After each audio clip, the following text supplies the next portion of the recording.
നമസ്കാരം. നാളെ കുംഭഭരണി. നാളെ ചൊവ്വാഴ്ച മാർച്ച് 4-ാം തീയതിയാണ് ഈ വർഷത്തിലെ കുംഭഭരണി വരുന്നത്. കുംഭമാസത്തിലെ ഭരണി ദിനം ദേവിക്ക് വളരെ പ്രാധാന്യമുള്ള ദിവസമാകുന്നു. അന്നേ ദിവസം ദേവീ ക്ഷേത്ര ദർശനം വളരെ ഉത്തമമാണ്. ദേവി മഹാത്മ്യവും മറ്റ് ദേവീ സ്തുതികളുമൊക്കെ വ്രതമെടുത്ത് വളരെ ഭക്തിയോടെ ചൊല്ലി ദേവീ ക്ഷേത്രങ്ങൾ സന്ദർശിച്ച് ഭഗവതിയെയും ദേവിയെയും ഒക്കെ തൊഴുന്നത് വളരെയധികം അനുഗ്രഹം നൽകുന്ന ദിവസമാണ്. നാളത്തെ പ്രത്യേകതകളും നാളെ ദേവിക്ക് ഏത് വ്രതമാണ് നാം എടുക്കേണ്ടത്, നാളെ എങ്ങനെയാണ് ഏതൊക്കെ നാമങ്ങളാണ് ചൊല്ലേണ്ടത് എന്നൊക്കെ നമുക്ക് നോക്കാം. ഇത്തവണത്തെ കുംഭഭരണി വളരെ വിശിഷ്ടമായ ഒരു ദിവസമാണ്. കുംഭഭരണി ദിവസം നാം ദേവീക്ഷേത്ര ദർശനമൊക്കെ നടത്തി ദേവിയെ പ്രാർത്ഥിച്ചാൽ ദേവി കടാക്ഷം ഉറപ്പായും ലഭിക്കും. അതിവിശേഷമാണ് ഇത്തവണത്തെ കുംഭഭരണി. ദേവി പൂജയ്ക്ക് ഉത്തമ ദിനമായ അന്ന് വൈകുന്നേരം ദേവീക്ഷേത്ര ദർശനം നടത്തി പൂജ തൊഴുതാൽ സർവ്വ ഐശ്വര്യങ്ങളും കൈവരുമെന്നാണ് വിശ്വാസം. ക്ഷേത്ര ദർശനം നടത്തുകയും നാമജപം നടത്തുന്നതും ഐശ്വര്യപ്രദമാണ്. തൻ്റെ ഭക്തരെ ഏതു പ്രതിസന്ധികളിൽ നിന്നും കരകയറ്റുന്ന ദേവിയോടുള്ള തെളിഞ്ഞ ഭക്തിയാണ് മനസ്സിൽ ഉണ്ടാകേണ്ടത്. ഭക്തിയോടെ ലളിതാ സഹസ്രനാമം ജപിക്കുന്നതും ദേവീ മഹാത്മ്യം പാരായണം ചെയ്യുന്നതും അതിശ്രേഷ്ഠമാണ്. കുംഭഭരണി ദിനത്തിൽ ഒരിക്കൽ അനുഷ്ഠിച്ച് ദേവീപ്രീതി വരുത്തിയാൽ ചൊവ്വാദോഷം മാറുമെന്നാണ് വിശ്വാസം.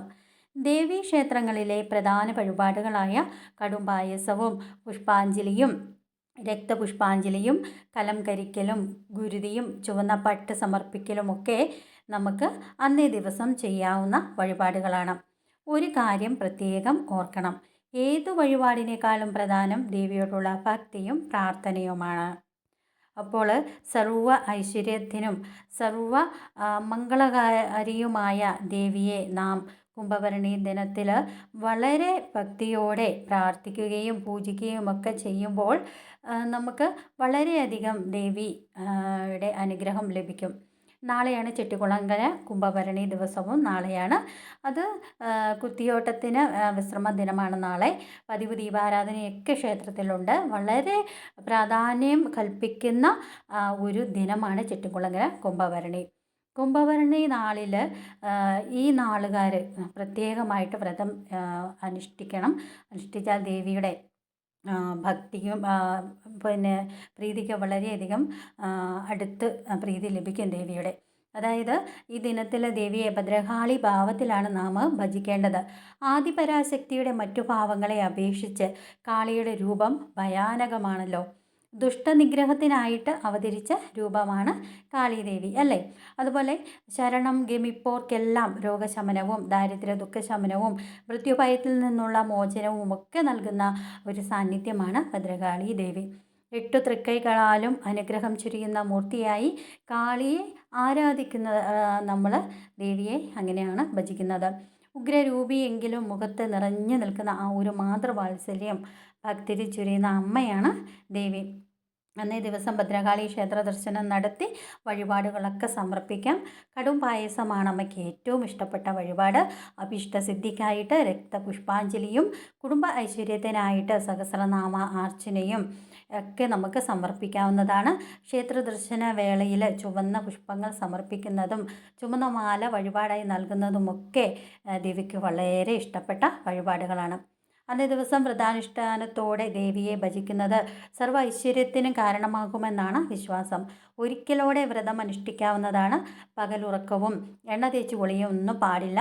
അന്നേ ദിവസം ഭക്തിയോടെ നെയ്വിളക്ക് തെളിയിച്ച് ലളിതാ സഹസ്രനാമവും ഭദ്രകാളിപ്പത്തും ഭദ്രകാളി അഷ്ടോത്തരവും ഒക്കെ നമ്മൾ ജപിക്കുന്നത് അന്ന് വളരെയധികം ഫലദായകം നൽകുന്ന ദിവസമാണ്. ചൊവ്വയുടെ നക്ഷത്രക്കാരായ മകയിരവും ചിത്തിരയും അവിട്ടവും നക്ഷത്രക്കാർക്കൊക്കെ ജാതകത്തിലെ മേടം മിഥുനം ചിങ്ങം തുലാം ധനു കുംഭം എന്നീ രാശികളിൽ ചൊവ്വ നിൽക്കുന്നവർക്കും ഈ വ്രതാനുഷ്ഠാനം വളരെ ഉത്തമമാണ്. ദേവിയുടെ അനുഗ്രഹമുള്ള ഭവനത്തിൽ എപ്പോഴും ഐശ്വര്യം കളിയാടും. ഒരു ദോഷവും ആ ഭവനത്തിൽ ആരെയും ബാധിക്കില്ല. ഭദ്രകാളി എന്നാൽ ഭദ്രമായ കാലത്തെ നൽകുന്നവളാണ് എന്ന് അർത്ഥം. ഭദ്രകാളി അമ്മയോട് ഉദാത്തമായ ഭക്തിയും ഉള്ളവർക്ക് സമ്പത്തും ഐശ്വര്യവും സർവമംഗളങ്ങളും നേടിത്തരുമെന്നാണ് വിശ്വാസം. അപ്പോൾ ഈ കുംഭഭരണി വ്രതത്തിൻ്റെ പ്രാധാന്യം നിങ്ങളോട് പങ്കുവച്ചതിൽ ഞാൻ വളരെയധികം സന്തോഷിക്കുന്നു. ഈ വ്രതങ്ങളെല്ലാം എടുത്ത് ദേവി ക്ഷേത്ര ദർശനമൊക്കെ നടത്തി ദേവിയുടെ അനുഗ്രഹത്തിന് ഇടയാവട്ടെ. എല്ലാവർക്കും നല്ലൊരു ദിവസം ആശംസിക്കുന്നു. ഞാൻ ഈ ഇടുന്ന വീഡിയോ നിങ്ങൾക്ക് ഏവർക്കും ഇഷ്ടപ്പെട്ടു എന്ന് കരുതുകയാണ്. എൻ്റെ വീഡിയോ ഇഷ്ടമായെങ്കിൽ ലൈക്ക് ചെയ്യുക, ഷെയർ ചെയ്യുക, സബ്സ്ക്രൈബ് ചെയ്യുക.